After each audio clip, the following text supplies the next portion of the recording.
හොඳට වන්දනා කරගෙන භාග්‍යවත් වහන්සේගේ ධාතුන් වහන්සේලා දැක්ක ගමන්ම ඔබගේ නේත්‍ර දෙකෙන් දකින්නකොටම භාග්‍යවත් වහන්සේගේ ජීවමාන සිරුරක් වේද ඒ උතුම් සිරුර වහන්සේ මුදින් අරමුණු කරගන්න.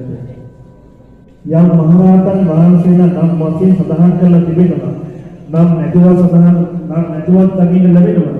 කමන්නේ වින්නන්නේ එක ධාතුන් වහන්සේලා දකින්නකොට ඒ ධාතුන් වහන්සේ යම් අරහත් සිරුරක වැඩ සිටියාද ඒ උතුම් අරහත් සිරුර වහන්සේගේ සෝමමාන වූ ඒ උතුම් මහා මුනීත්‍රයන් වහන්සේලා අභියස වන්දනා කරනවා කියලා ඔබ හොඳින් හිතට නගාගන්න.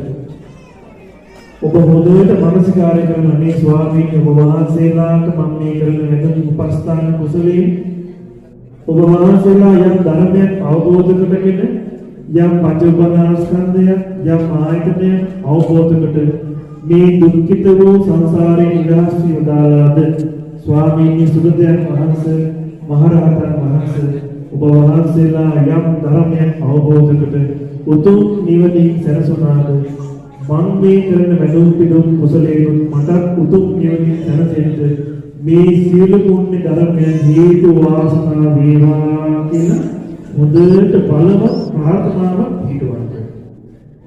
ධාතුන් වහන්සේ නමක් නොවේ කියලා වන්දනා කරගෙන යන්න එපා වෙනවා. අපරාධී වැදුන. ඒ වන්දනාව කරලා ඉවරලා රැස්වෙන පින දිනව පින්නත් ඔබගේ ජීවිතය ඇතුළේ. චිත්ත සංතානයන්හි ජීවිතේ ඒ පින තැන්පත් වෙනවා.